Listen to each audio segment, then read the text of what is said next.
सोनम वांगचुक के समर्थन में उतरे सांसद चंद्रशेखर आजाद बोले, जिस दिन जंतर मंतर पहुंचूंगा आंदोलन जनसैलाब बन जाएगा। नमस्कार, आप देख रहे हैं मिनट समाचार इंडिया।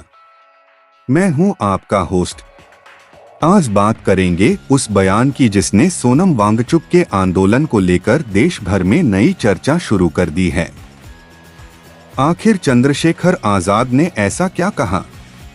सोनम वांगचुक का आंदोलन किस बारे में है और इसका आगे क्या असर पड़ सकता है? आइए पूरी खबर विस्तार से जानते हैं। सबसे पहले बात करते हैं ताजा अपडेट की। लद्दाख के पर्यावरण कार्यकर्ता और सामाजिक चिंतक सोनम वांगचुक के समर्थन में सांसद चंद्रशेखर आजाद ने बड़ा बयान दिया है।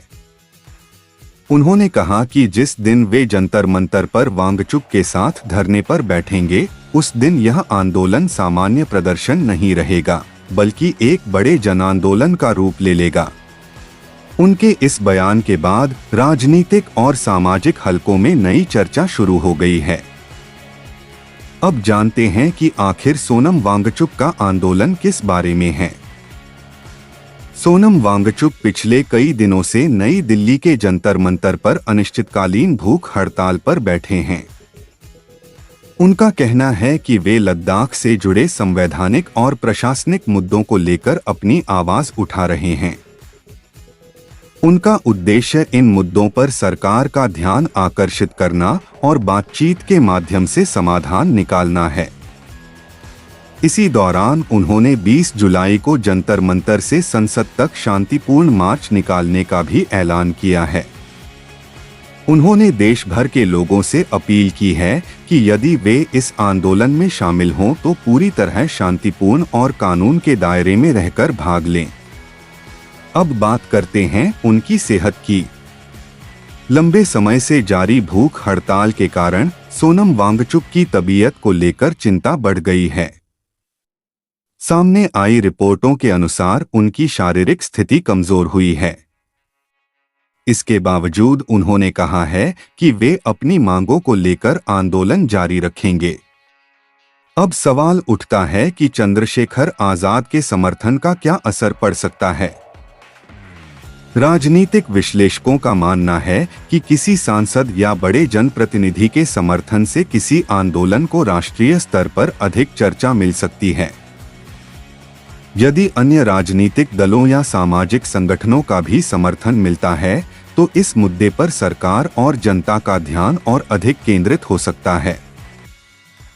हालांकि यह भी उतना ही महत्वपूर्ण है कि किसी भी प्रकार का प्रदर्शन पूरी तरह शांतिपूर्ण रहे और कानून व्यवस्था प्रभावित न हो। लोकतंत्र में शांतिपूर्ण विरोध प्रदर्शन नागरिकों का संवैधानिक अधिकार माना जाता है। लेकिन किसी भी आंदोलन की वास्तविक सफलता केवल भीड़ की संख्या से नहीं, बल्कि इस बात से तय होती है कि क्या उससे सार्थक संवाद शुरू हुआ, संबंधित पक्षों की बात सुनी गई और किसी व्यावहारिक तथा लोकतांत्रिक समाधान की दिशा में प्रगति हुई। अब देखना होगा कि आने वाले दिनों में सरकार की ओर से क्या प्रतिक्रिया आती है। 20 जुलाई को प्रस्तावित संसद मार्च किस तरह आयोजित होता है और क्या इस पूरे मामले में बातचीत के जरिए कोई समाधान निकलता है। फिलहाल इस खबर में इतना ही। अगर आपको यह वीडियो जानकारीपूर्ण लगा हो तो वीडियो को लाइक करें, चैनल मिनट समाचार इंडिया को सब्सक्राइब करें और बेल आइकन दबाना न भूलें ताकि हर बड़ी खबर सबसे पहले आप तक पहुंचे। अब आपकी राय जानना चाहते हैं। क्या चंद्रशेखर आजाद का समर्थन इस आंदोलन को और मजबूत करेगा? या फिर आपको लगता है कि समाधान केवल शांतिपूर्ण संवाद और बातचीत से ही निकलना चाहिए? अपनी राय कमेंट बॉक्स में जरूर लिखें। धन्यवाद।